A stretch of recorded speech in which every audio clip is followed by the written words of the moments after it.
भाई शुक्र है निम्रा, एटलीस्ट तुम्हें हमारी बात समझ आ गई है। भाई जो कुछ भी कर रहे हैं डैड और इस घर की बेहतरी के लिए कर रहे हैं। मरियम, और इसके अलावा हमने उनके लिए एक बहुत अच्छी खातून ढूंढी है। अच्छा, कौन है वो? स्नोबर आंटी, मेरी फैमिली की पुरानी जानने वाली भी हैं। She is really good. अच्छा, तो ये कि कोई लालची खातून ना हो। नहीं, और वैसे भी हमने उनके साथ टर्म्स एंड कंडीशंस रखी हैं। Terms and conditions? आप टेंशन मत लें, हम जो भी कर रहे हैं सोच समझ के कर रहे हैं। अगर सपोज उनके बच्चा हो गया तो फिर? ऐसा नहीं होगा। इनफैक्ट यही टर्म्स एंड कंडीशंस तो तय किए हैं। और वो मान गई? हाँ, कौन यार, वो हमसे ज्यादा वेल ऑफ है। So don't worry.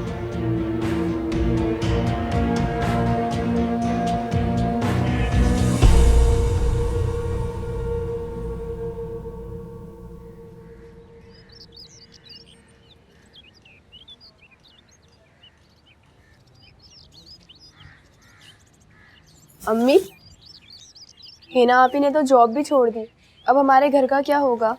बेटा अल्लाह राजी है, वही कोई ना कोई वसीला बनाएगा। हिना रोज जॉब ढूंढने तो जा रही है ना। वैसे बाबर भाई ने अच्छा नहीं किया उनके साथ। ये हिना का अपना फैसला है। उसने तुम लोगों के लिए बहुत बड़ी कुर्बानी दी है। अस्सलाम वालेकुम। वालेकुम सलाम। बेटा जॉब मिली? पार्ट टाइम एक नौकरी देखी है कॉफ़ी शॉप में, और तनख्वाह भी इतनी बुरी नहीं है, तो सोच रही जब तक कोई अच्छी नौकरी नहीं मिल जाती ये कर लूँ, कुछ ना होने से तो बेहतर ही होगा ना। चलो कुछ तो सहारा हुआ। बेटा वो बाबर का फोन आया था?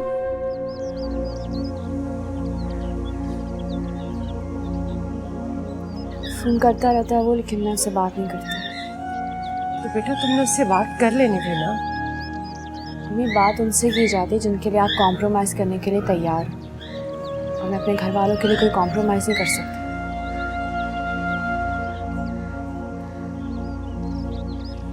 हिना, तुम हमारे लिए बहुत बड़ी कुर्बानी दे रही हो। बस ये कुर्बानी ज़ाया ना जाए। ये जिंदगी जो एक शराब है, कांटों में घिरा एक गुलाब है, गुलाबी रंग जर्द हो रहा। जिंदगी भी इंसान को किस दुराहे पर ला खड़ा करती है कि अपने आप से भी यकीन उठने लगा है। जिन बच्चों की खातिर माँ बाप क्या क्या कुर्बानियां देते हैं, वही बच्चे उन्हें बोझ समझ है। ये क्या देख रहा हूं भाई, तुम फिर कंपनी में अकेले उदास देवदास बने बैठे हो। बस भैया, अब यही उदासी, यही तन्हाई मुकद्दर है। Come on, stop this melodrama. एक तो मैं तुम्हारी तन्हाई उदासी की बातों से बहुत तंग आ चुका हूं। बस भैया, अब यही जिंदगी की हकीकतें। जिंदगी में हकीकतें और भी हैं, उन्हें समझने की कोशिश करो। अब तो जिंदगी पे ऐसे भी एतबार उठने लगा भैया। मैं तुम्हारी डिप्रेशन भरी बातें सुनने नहीं आया। तो फिर क्यों आए हैं भैया, बताया करें। क्यों नहीं आ सकता भाई, तुम लोगों का फैमिली फ्रेंड, तुम्हारे अब्बा से भी दोस्ती थी, तुम्हारे बच्चों के साथ भी याराना है। मैं तुम्हें अकेला नहीं छोड़ सकता। मैं तो चाहता हूं कि ये तुम डिप्रेशन से बाहर निकलो, जिंदगी को समझने की कोशिश करो। मुश्किल है भैया, बहुत मुश्किल है। क्यों मुश्किल है ये?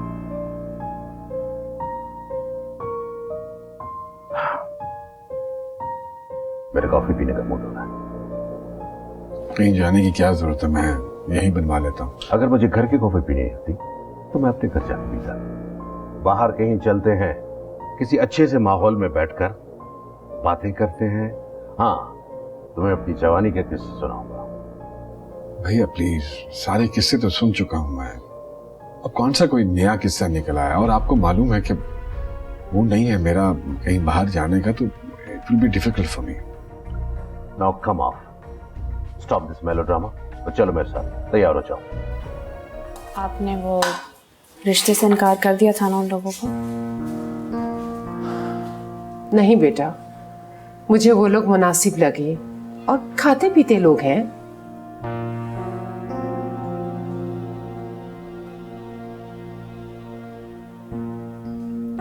क्यों इनकार नहीं किया आपने, जब मैंने आपसे कहा था कि उन्हें मना कर दे?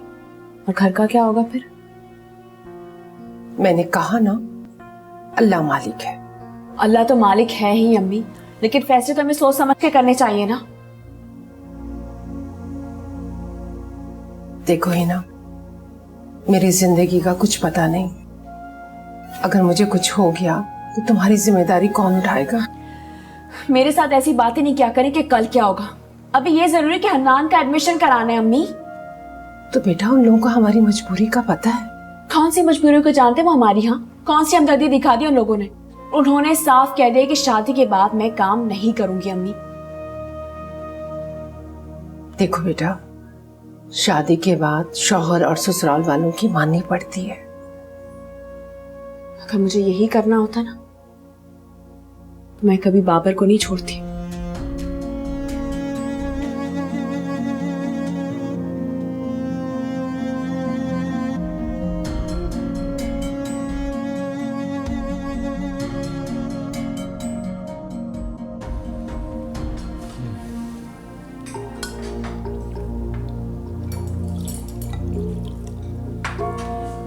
डैड, कहाँ रह गए थे आप?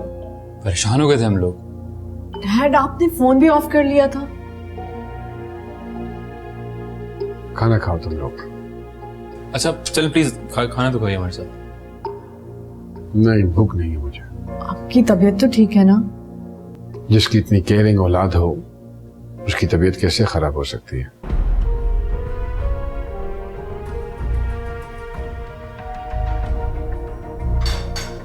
Enjoy your food.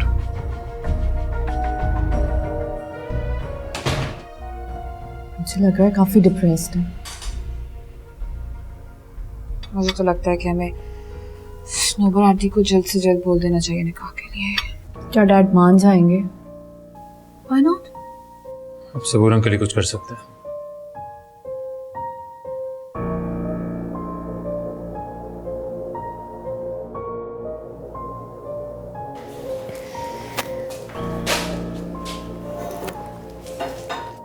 प्रोस्पेक्टस लिया है नान? हाँ, लेकिन मुझे नहीं लग रहा किसी अच्छे कॉलेज में मेरा एडमिशन होने वाला। क्यों बेटा, ऐसे क्यों कह रहे हो? सबकी फीस बहुत ज्यादा है और गवर्नमेंट कॉलेजेस में सोर्स चाहिए। हमारे पास पैसे हैं ना सोर्स है। कहाँ जा रहे हो? कहाँ जाना है मैंने?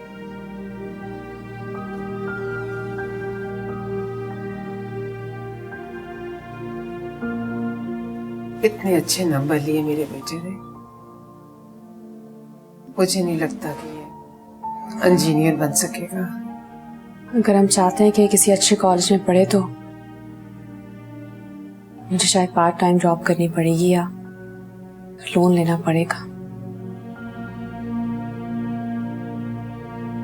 हो सकता है कि दोनों ही करना पड़े।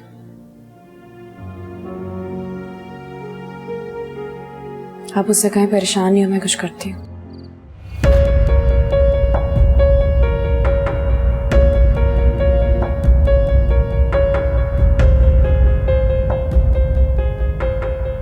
मैं तुम्हें फिर से कहूंगा कि सनोबर, ये रिफ्यूज करना अच्छा नहीं। तो शादी करो और उसे घर ले आओ।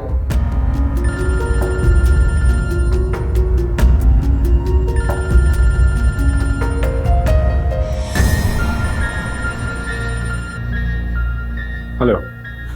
How are you? तो क्या चाहती हैं आप? आपसे बात करने के लिए फ़ोन किया। किसके लिए? लोग मैं थोड़ा कंफ्यूज हो रही हूँ। आपके बेटे जुहैब और मरियम मेरे घर आए थे, कुछ ऐसी अंडरस्टैंडिंग डेवलप हुई है कि आपकी और मेरी शादी की बात। देखिए, मैंने बहुत सोचा आपके बारे में और फिर मैंने यही फैसला किया है कि मैं आपसे शादी नहीं कर सकता। सो आपके लिए यही मुनासिब है कि मुझे फोन करना बंद कर दीजिए please.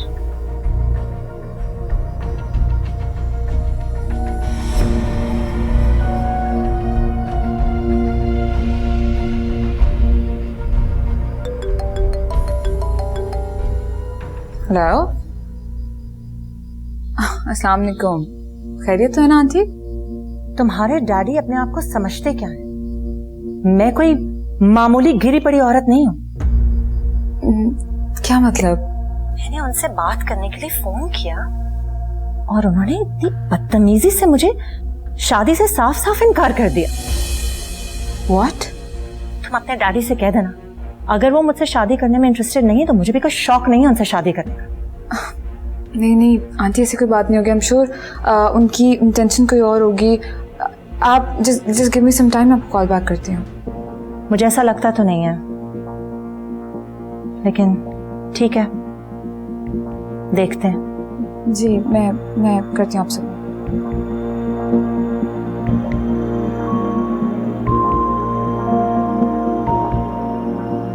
What is wrong with your father? What happened? और मैं स्नोबर आंटी से शादी के लिए मना कर दिया। Just don't understand these people. जाहिर है आपने बेटी के वो जहेज में कुछ ना कुछ तो देना होगा। मैं सोच रही हूँ कि वो चीजें दें जो हमारे घर में नहीं है। जी, क्या कह रही हैं आप? हमारे घर में टीवी है, एलईडी नहीं है। आप उसे एलईडी लेके दें। फ्रिज के बजाय डीप फ्रीजर, रूम कूलर और दूसरी जरूरियात की चीजों की लिस्ट मैं जरीना के हाथ भिजवा दूंगी। हाँ हाँ इशरत, ऐसा करो कि तुम ना वो चीजें लेना जो इन लोगों के पास नहीं है।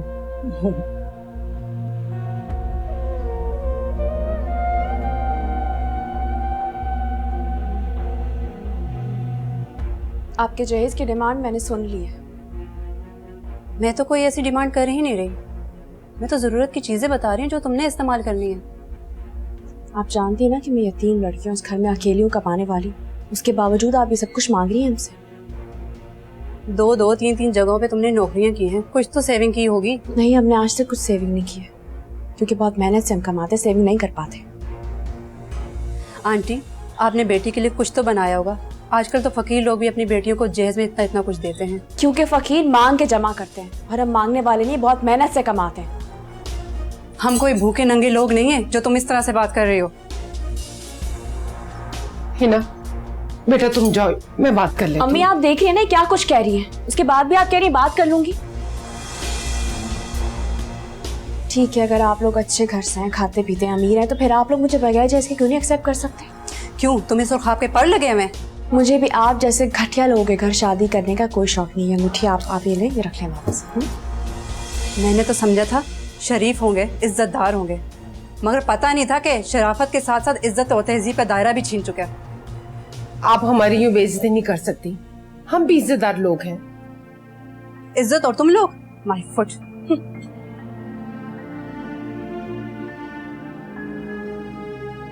मैं भी आती हूँ। अस्सलाम सर। हाँ, वालेकुम अस्सलाम। बेटा वो मैं हिना से बात करना चाह रहा था, उसका मोबाइल शायद ऑफ आ रहा है। वो सर जरा मसला हो गया एक। आप बताओ, खैरियत है ना? आप ही की आज मंगनी हुई और टूट भी गई। ओहो, वो जहेज की वजह से कुछ मसला हो गया था। आप भी काफी रो रही हैं। ओहो, ये तो बड़ी बुरी खबर है। सर अगर आप आ जाते और आप ही को थोड़ा समझा देते तो। अच्छा चलो ठीक है, मैं आता हूँ, तुम फिक्र मत करो। चल ठीक है, थैंक यू।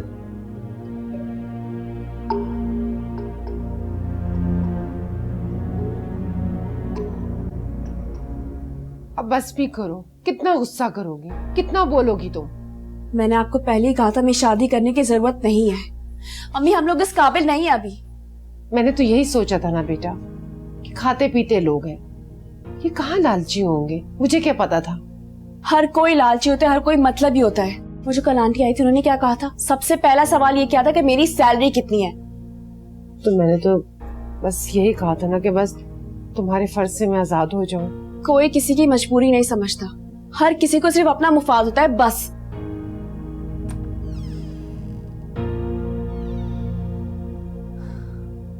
और आपसे मैंने कह दिया जब शादी मुझे करनी होगी मैं कर लूंगी, आप परेशान मत हुआ करें।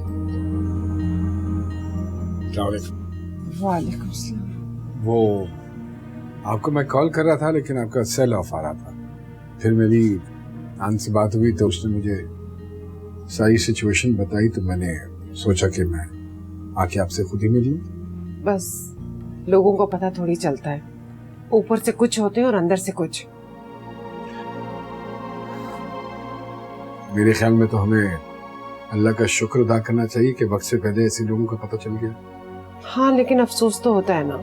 अफसोस तो किसी कीमती शय या किसी शख्स के खो जाने का होता है।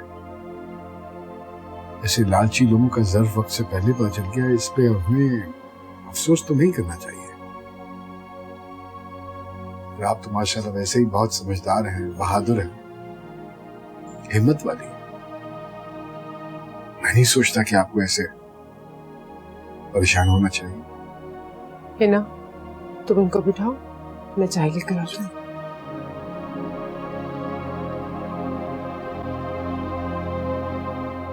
देखिए मैं आपको बहुत समझदार समझता था। मैं सोच रहा था कि आपको समझाने की जरूरत नहीं पड़ेगी। जब इंसान टूटता है ना, सोचना समझना सब भूल जाता है। किस बात का आपको ज्यादा अफसोस है, इस रिश्ते के टूटने का या फिर लोगों के खुद गर्ज होने का? किसी को किसी की तकलीफों से, दर्द से कोई फर्क ही नहीं पड़ता। लोगों को छोड़िए, दुनिया की परवाह मत कीजिए। आजकल तो अपनों का खून सफेद है। कोई भी मेरे घर वालों को और मेरे घर वालों की तकलीफों को समझने के लिए तैयार ही नहीं है। क्यों समझेगा कोई? बताइए, क्यों समझेगा कोई? आप तो मेरी फैमिली की प्रॉब्लम्स को समझते हैं ना। बड़ी अच्छी तरह से। तो क्या आप सपोर्ट करेंगे हमें? मतलब? क्या आप मुझसे शादी करेंगे?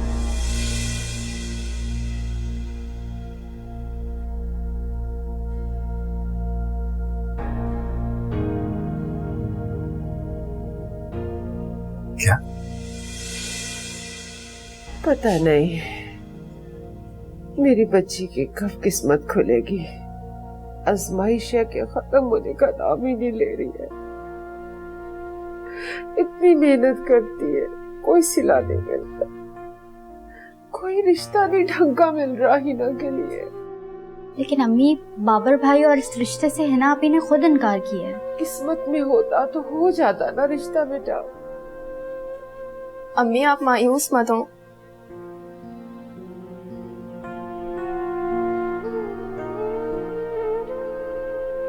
बाबर से मोहब्बत की, वो लालची निकला, मेरे कहने पे सबाहत के घर चली गई, वो भी लालची निकली। पता नहीं मेरी बच्ची के नसीब में क्या लिखा है। अम्मी, आप ही तो कहती हैं अल्लाह ताला अपने जिन बंदों को आजमाता है उन्हें नवाजता भी है। पता नहीं, बाज लोग अपने ही हाथों से अपना नसीब खो देते हैं। मेरी हिना उनमें से तो नहीं है।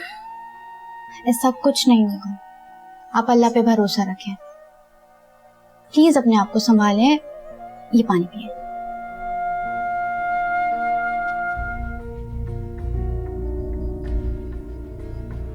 देखिए, आप में और मुझ में एक बड़ा वाज़ेह फर्क है, आप जानती हैं ना। इस पर तो मुझे एतराज होना चाहिए, आपको नहीं। लेकिन मुझे एतराज है।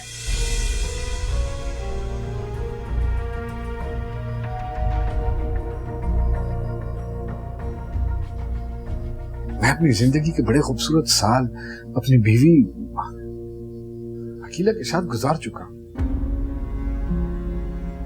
अब मैं नहीं चाहता कि मैं आपकी ख्वाहिशों का, आपके अरमानों का इस तरह गला दबाऊं।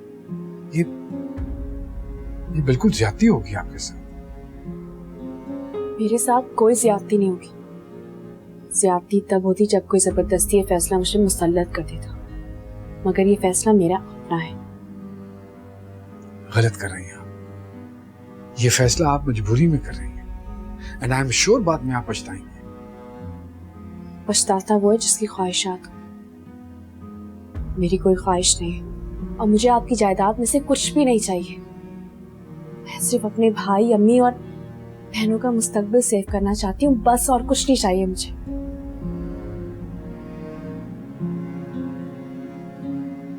देखिए, अगर मसला सिर्फ सपोर्ट का है तो वो बगैर किसी ताल्लुक के भी की जा सकती है। किस नाते से? इंसानियत के नाते से।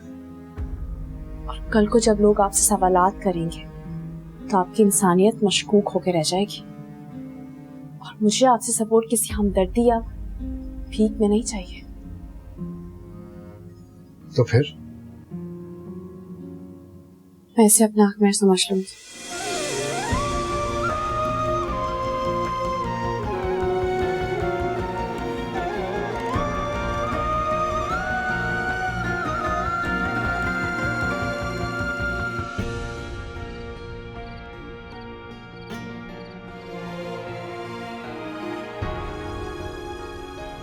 मैंने सिर्फ आपको ऑप्शन दिए, अगर आप चाहें तो इनकार भी कर सकते हैं।